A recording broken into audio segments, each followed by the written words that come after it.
Bantuan rumah goib di Nias Barat. Seorang warga Nias Barat mengalami hal aneh, sedikit membingungkan, tapi ini benar terjadi. Begini ceritanya. Pada tahun 2022 yang lalu, salah seorang warga tercatat sebagai penerima bantuan rumah tidak layak huni atau RTLH. Inilah penampakan rumah yang akan menerima bantuan tersebut. Terletak di Leleanaa, Desa Hilifadele, Kecamatan Moroe, Kabupaten Nias Barat, milik Bapak Amakari Gule alias Atoni Gule. Di sini tidak ada hal yang janggal. Seperti biasanya, penerima bantuan RTLH harus memenuhi syarat penerima bantuan rumah. Di antaranya, memiliki dan menempati RTLH, rumah tidak layak huni satu-satunya, dan telah dihuni minimal 3 tahun. Belum pernah memperoleh BSPS dan sejenisnya. Bersedia mengikuti ketentuan program BSPS, WNI yang sudah berkeluarga, penghasilan maksimal UMK UMP atau upah minimal provinsi, memiliki atau menguasai tanah.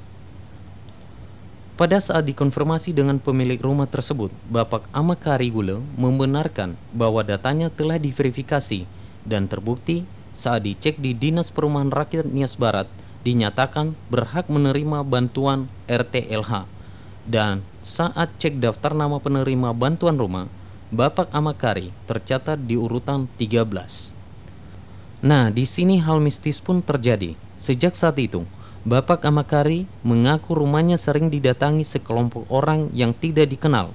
Mereka datang hanya untuk mengambil foto rumah saja, dan diduga mereka dari tim teknis dan FTL yang melakukan verifikasi fisik dan administrasi calon penerima bantuan.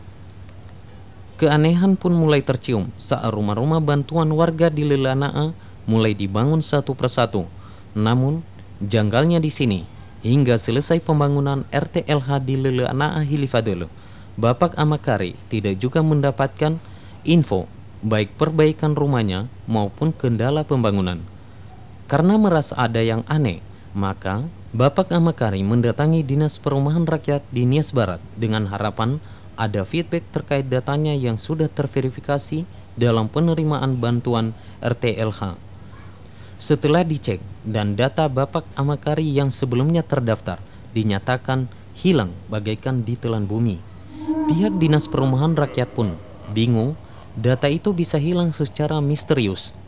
Bapak Amakari pun terdiam dengan pandangan kosong antara percaya dan tidak, sebab tidak ada jawaban yang menarik dari pihak pemerintah, entah itu karena tidak memenuhi syarat RTLH atau gagalnya verifikasi data, atau data yang tergelapkan karena hal-hal goib. Beribu tanda tanya di hati Bapak Amakari hingga ia memutuskan melaporkan ke kantor DPR dan Bupati secara tertulis. Waktu itu, Bapak Henoki Warubo yang menjabat Bupati Nias Barat. Alhasil, tidak ada balasan dari surat tersebut, baik dari DPR maupun Bupati, dan hingga saat ini masih jadi misterius.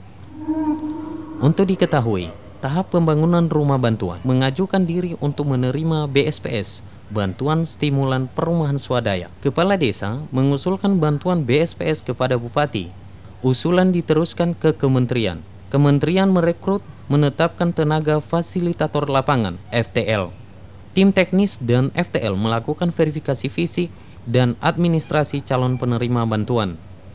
Dari tahapan di atas kita bisa menduga adanya data tertutup setelah turun dari kementerian masuk ke kabupaten, sebab saat dicek data di kabupaten terdaftar, begitu ditunggu malah hilang begitu saja.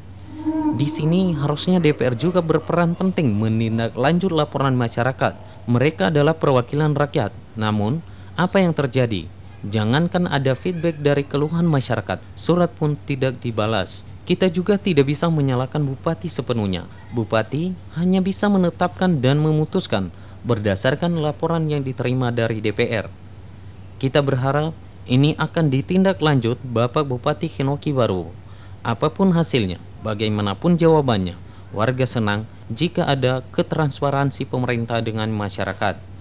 Kita berdoa semoga Nias Barat semakin maju dan terhindar dari hal-hal goib yang berbau mistis yang mengakibatkan data-data sebagian hilang begitu saja. Terima kasih, ya Allah.